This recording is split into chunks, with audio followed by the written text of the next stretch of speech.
بسم اللہ الرحمن الرحیم۔ اپنی باقاعدہ گفتگو سے پہلے تمام ناظرین کو، اپنے تمام دیکھنے والوں کو گزارش ہوگی کہ ہمارے چینل کو سبسکرائب ضرور کریں۔ آج کا جو ہمارا موضوع ہے وہ یہ جو گزشتہ کچھ عرصے سے اور پھر یہ جو ریسنٹ 1-2 دن پہلے آڈیو لیک کا معاملہ بنا ہے، فحش گفتگو جس کے اندر پائی گئی، تو اس کے حوالے سے ایک تو ہم اس میں یہ ڈسکس کر لیتے ہیں کہ آیا یہ چیز جو پروموٹ کرنا یا اس کو بطور سیاسی اس کے ہتھیار کے استعمال کرنا، وہ کتنا ایک اخلاقی طور پر، مذہبی طور پر اس کا وہ اس پر بھی بات کریں گے۔ اور یہ بھی ہے کہ جو ایک چیز کنٹروورسی ہے ایک قسم کی کہ بھئی یہ ہے بھی صحیح یا فیک ہے یا اوریجنل ہے، جی، اور کیا اس طرح کے معاملات ہوتے ہیں سیاست میں، یا خان صاحب اس میں ملوث ہیں یا نہیں ہیں، مطلب اس میں حقانیت بھی ہے یا نہیں ہے۔ تو یہ چیزیں آج آپ کا کیا پوائنٹ آف ویو ہے؟ میرے خیال میں اس آڈیو سے پہلے بہرحال میں عمران خان کے صاف ہونے کی وہ نہیں کروں گا، کیا کہتے ہیں کہ گواہی نہیں دوں گا۔ اس کی وجہ یہ نہیں کہ عمران خان کے مجھے اینٹی سمجھا جائے۔ اب اس میں نا ایک اور چیز میں یہاں پر کلیئر کرنا چاہتا ہوں کہ ابھی تک ہم نے اس آڈیو کے متعلق کوئی اپنا ولاگ نہیں کیا۔ اس کی بیسک وجہ یہ ہے کہ ہم پہلے بھی ایک ولاگ اس کے اوپر کر چکے ہیں کہ یہ ایک گندا کلچر ہماری سیاست میں متعارف کروایا جا رہا ہے۔ تو جب ہم خود اس کے خلاف ہیں، پھر خود ہم نے کہا کہ ہم کم از کم اس کو پروموٹ کرنے کا حصہ نہ بن سکیں، تو اس وجہ سے ہم نے اجتناب کیا ہے۔ لیکن چونکہ اب یہ چیز ایک پروموٹ ہو گئی ہے اور کوئی چیزیں مارکیٹ میں ایسی آ گئی ہیں کہ ان کو کلیئر کرنا بہرحال میں اپنے طور پر ضروری سمجھتا ہوں۔ یہ کیونکہ ایک انتہائی اہم معاملہ ہے، ایک سوشلی طور پر بھی اس کا بڑا امپیکٹ ہے۔ بہرحال عمران خان کی جو آڈیو آپ کو ملی ہے، یہ جب عمران خان صاحب کے خلاف عدم اعتماد کامیاب ہوئی تھی تو اس کے بعد جب یہ قوم سے ایک دفعہ خطاب کر رہے تھے تو اس کے دوران انہوں نے اس بات کا اعتراف کیا تھا کہ یہ میری کچھ ایسی ویڈیوز مارکیٹ میں آئیں گی، ویڈیوز، ہاں جی، اور یہ حرکتیں یہ کریں گے۔ بہرحال اس میں اس کا مطلب یہ تھا کہ عمران خان صاحب کو اس ٹائم سے پہلے پتہ چل گیا تھا، جب یہ حکومت میں تھے تو اس ٹائم یہ چیزیں ظاہری بات ہے کہ جیسے ہی عدم اعتماد کامیاب ہوئی تو عمران خان نے یہ فوراً کہا تھا۔ تو یہ چیزیں مطلب ہے کہ دوران حکومت یا حکومتی عرصے سے پہلے کی کسی کے پاس یہ چیزیں سٹور تھی۔ اچھا، دوسری بات یہ ابھی نہیں بنائی گئی۔ اچھا، اس میں ایک اور بات ہے کہ کچھ کرائن ایسے پائے جا رہے ہیں کہ جس میں ہم یہ کہہ سکتے ہیں کہ آڈیو یہ فیک نہیں ہے۔ مثلاً جو چیز سامنے آئی ہے یا جن 2 لوگوں کی گفتگو سامنے آئی ہے، یہ تو 10 سال پہلے بھی یہ اس طرح کا افیئر منظر عام پر آیا تھا، تو ایک وہ کرینہ بھی اس میں پایا جاتا ہے۔ اچھا، پھر دوسری بات یہ ہے کہ کیا وجہ ہے کہ جو بھی خاتون سیاستدان پی ٹی آئی سے الگ ہوئی ہے، اس نے بنیادی الزام ہی یہی لگایا ہے۔ آپ عائشہ گل علیہ دیکھیں، آپ ریحام خان دیکھیں، آپ فوزیہ قصوری دیکھیں، ناز بلوچ ہیں، اچھا اس طرح کی اور بھی ہیں، تو سب کا الزام سیم ہی ہے۔ تو آخر کوئی وجہ تو ہے کہ یہ سیم الزامات لگا رہی ہیں نا، تو اس پر بھی مطلب یہ ہے کہ بات کی جا سکتی ہے۔ اچھا، دوسری بات، آج ہم بات خان صاحب کو کیوں زیادہ تنقید کا نشانہ بنایا جا رہا ہے۔ ایک تو ہم پھر اس بات کو کنڈیم کرتے ہیں کہ اس طرح کی چیزیں مارکیٹ میں نہیں آنی چاہیے، کہ اگر کوئی آدمی اس چیز میں ملوث ہے نا، سے ٹکرایا جو ہم نے دیکھا وہ یہی ہے کہ اس سے بھی ایک خطرناک سٹیج پاکستان میں سیاسیوں کے خلاف آنے والی ہے۔ اس سے ہٹ کے میں معاشرے کے حوالے سے اگر بات کروں تو اس میں یہ ہے کہ ایک معاشرے میں گند پھیلتا ہے، ہر بندہ سوشل میڈیا استعمال کرتا ہے، اس میں خواتین بھی ہیں، اس میں مرد بھی ہیں، اس میں آج کل تو بچے بھی ہیں، تو ان کی کیا ذہن سازی ہو رہی ہے۔ اچھا، دوسری بات پھر یہ ہے کہ ایک بندہ جو 24 گھنٹے ہاتھ میں تسبیح لے کر گھومتا ہو اور جو خود لیکچر اس بات پر دے رہا ہو کہ کسی عالم کو بلا کر کہہ دیتا ہے، کسی کو بلا کر کہہ دیتا ہے کہ میں چاہتا ہوں کہ یہاں کے نوجوان کی اخلاقی تربیت ہونی چاہیے، اچھی بات ہے۔ اچھا، کہیں کسی جگہ یہ بات کہتا ہوں نظر آتا ہے کہ میں ریاست مدینہ بنانا چاہتا ہوں، اس کی بنیاد اخلاقیات تھی۔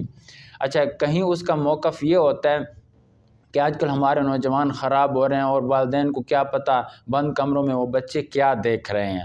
اچھا، آپ کے لیکچر یہ ہوں اور پھر آپ کا کردار اس کے بالکل منافی ہو، اچھا پھر اس میں ہمیں دکھ یہ ہوتا ہے نا کہ پھر آپ لوگوں کو پاگل کیوں بنا رہے ہیں، لوگوں کیوں اندھیرے میں رکھا ہوا ہے۔ اچھا پھر ان لوگوں پہ بھی حیرت ہوتی ہے جو اندھی تقلید کرتے ہیں۔ یعنی ایک چیز تو وہ بھی ہے کہ جو کیلیفورنیا کی عدالت نے بھی اس پر فیصلہ دیا ہوا ہے، وہ ابھی تو پاکستان میں بھی وہ زیر بحث آ گیا ہے۔ تو اب یہ چیزیں ہونی، یعنی ایک طرف آپ کا ایک چہرہ اور دوسری طرف آپ کا بالکل اپوزٹ، یعنی آپ ہر انسان میں کمی ہوتی ہے۔ اللہ تعالیٰ ہر کسی کے عیب چھپائے، ہر کسی کے عیب چھپائے۔ لیڈر کی خوبیوں میں اس کی اخلاقیات کا مضبوط ہونا پہلا زینہ ہے۔ یہ نہیں ہے اب یہاں اگر کسی سے بات ہو کہتے ہیں کہ جی یہ اس کی ذاتی مسئلہ ہے، جو اس طرح کے معاملات ہیں، اگر کسی بھی سیاستدان کی اس طرح کیجیے کہتے ہیں یہ ان کا ذاتی معاملہ ہے، وہ مالی کرپٹ نہیں ہے یا تو بھائی جو بندہ اخلاقی کرپٹ ہے، سب سے بڑی کرپشن تو اخلاقیات ہے۔ مالی کرپٹ بھی ہے، صرف یہ نہیں ہے کہ ہاں جی مالی کرپٹ بھی ہیں، لیکن میں عرض کروں کہ مطلب اخلاقی کرپشن کو تو گناہ سمجھا ہی نہیں جاتا، نہ غلط سمجھا جاتا ہے۔ کہتے ہیں کہ جی وہ تو فالو کرنا چاہیے، اگر اخلاقی کوئی کرپٹ ہے اس کو فالو کرنا چاہیے، صرف مالی کرپٹ نہیں ہونا چاہیے۔ اور جب بات مالی اس پہ چلتے ہیں وہ تو ایک الگ ڈیبیٹ ہے کہ کہاں کس طرح سے کرپشن کی گئی ہے۔ تو بہرحال دوسری چیز جو اہم ہے وہ یہ ہے کہ آرٹیفیشل انٹیلیجنس، عمران ریاض خان صاحب نے ایک کلپ وہ کیا، ان کا کلپ وائرل ہوا کہ دیکھیں کس طرح سے جو ہے جعلی وہ، اس میں دو چیزیں بڑی مشکوک ہیں۔ اب عمران خان صاحب کا کریکٹر وہ سب کو پتہ ہے، اس سے تو خود پی ٹی آئی والے بھی ڈینائی نہیں کرتے، وہ کہتے ہیں کہ وہ اس کی اپنی ذات کا۔ پھر اس کے پی ٹی آئی کی جو سینئر پارلیمنٹیرینز تھیں یا سینئر جو لوگ تھے خواتین میں سے، وہ ایک الزام لگا کہ آپ نے پہلے عرض کی وہ چلے گئے۔ دوسری چیز، اب اس میں انہوں نے ایک بندے کا کلپ لیا اور وہ بنا تھا جی فری مورگن، ورلڈ فیمس پرسنالٹی ہے، سیلیبریٹی ہے۔ آرٹیفیشل بنیادی طور پر کرتا کیا ہے کہ اس کے پاس اہم لوگوں کا ڈیٹا ہوتا ہے، وہ چاہے امیج کی شکل میں ہوتا ہے، وائس کی شکل میں ہوتا ہے، اس کا کنٹینٹ رائٹنگ ہوتی ہے، سارا یہ کام ہے، آرٹیفیشل ہے۔ آپ ابھی آرٹیفیشل ویب سائٹس پر جائیں، وہاں جا کر اپنی ریکوائرمنٹس لے کے، فرض کرو وہ تصویروں کی ہے تو وہاں آپ بتاتے ہیں کہ میری تصویر ایسی ہونی چاہیے، آرٹیفیشل آپ کو وہ تصویر تیار ہو کے مل جاتی ہے۔ لیکن اس کے لیے اس تصویر کا ڈیٹا ہونا وہ بہت ضروری ہے۔ اب رہی بات مورگن، عمران ریاض کی آواز مورگن کی آواز میں کنورٹ ہو گئی، یہ دلیل نہیں ہے کہ یہ عمران خان کی آڈیو جعلی ہو گئی۔ جی آپ دیکھتے ہیں کہ آرٹیفیشل انٹیلیجنس ابھی اس لیول کی نہیں ہے کہ وہ آپ کو بالکل آپ کی ہی آواز، آپ کی سارا کچھ وہ پچ کر سکے۔ اب اس میں آئلہ ملک کی کون سی پرسنالٹی ہے جو آرٹیفیشل کے پاس ڈیٹا پڑا ہے آئلہ ملک کا؟ ہاں جی، اچھا اس میں عمران خان کی آواز میں اس نے کیوں نہیں بنایا، یہ بھی سوال بنتا ہے۔ عرض کر رہا ہوں نا کہ چلو عمران خان کی بن جاتی، گفتگو کا جو انداز ہے وہ آرٹیفیشلی نہیں ہے۔ میں بھی اسی فیلڈ کے اندر تھوڑا بہت رہتا ہوں، یہ نیٹ کی دنیا میں، تو آرٹیفیشل اتنی ایکوریسی نہیں رکھتا۔ اگر بہت ہائی فائی لیول کا آرٹیفیشل مطلب سافٹ ویئر ہو تو اس کو بھی آپ کو ایک ڈیٹا پرووائڈ کرنا پڑے گا اس شخص کا۔ دوسری چیز، جب یہ آئلہ ملک کا معاملہ بنا تھا تو ان کے خاندان میں ٹوٹ پھوٹ ہو گئی تھی۔ یہ آپ بے شک خان صاحب کے خاندان سے جا کر وہ کنفرم کر لیں کہ یہ معاملات ہوئے تھے۔ اس کے بعد یہ عمران خان کی سسٹرز نے اس کو چھوڑ دیا تھا، ان کی شادی تک کی بات مطلب وہ ہو گئی تھی۔ اس کے بعد ریحام خان کی شادی ہوئی تھی فوراً، اور اس کے بعد ان کا بریک اپ ہوا تھا۔ یہ چیزیں، لیکن دوسری طرف جو ہمارا رونا ہے وہ یہ ہے کہ اگر ملک کی سیاست اس مقام پر پہنچ گئی ہے کہ آپ ایک بندے کی مالی کرپشن کو بھی چھوڑ رہے ہیں، اس کے توشہ خانہ، اس کی باقی جو ناجائز اقدامات ہوئے، جو معیشت کو برباد کیا گیا سارا، اس کو چھوڑ کے اگر آپ اس کو اس لیے اس کی فین فالوئنگ ہٹانا چاہ رہے ہیں اس طرح کے وہ کر کے ہتھ کنڈے یوز کر کے، تو یہ آپ بھی انتہائی گھٹیا وار کر رہے ہیں۔ ایک بندے کا آپ کے پاس ریکارڈ ہے کہ اس نے کس طرح ملک ریاض یا مختلف اس سے انہوں نے جب وہ مالی کرپشن کی ہے تو مالی کرپشن کے کیسز چلائیں، اس بندے کو آپ جیل کے اندر کریں۔ آڈیو لیکس کی بنیاد پر کسی کی آپ چاہتے ہیں کہ سیاست ختم ہو تو یہ معاملہ رکے گا نہیں۔ یہ پاکستان کے ہر سیاسی کو گندا کرے گا۔ پھر اگر یہی چیز آتی ہے کہ پھر اب آرٹیفیشل انٹیلیجنس پر زور لگایا جائے گا، آپ نے بات چھوڑ دی درمیان میں کیجیے کہ جی آرٹیفیشل سے تیار ہوتا ہے، وہ دوسرے سیاستدانوں کی جو فیک چیزیں بنائیں گے وہ وائرل ہوں گی۔ اب عام آدمی کو کون کون جا کے سمجھائے گا کہ جی یہ فیک ہے اور وہ اوریجنل ہے، یہ اوریجنل ہے یہ فیک ہے؟ تو یہ ایک بہت گندا، اس میں مزید تباہی و بربادی ہونی ہے۔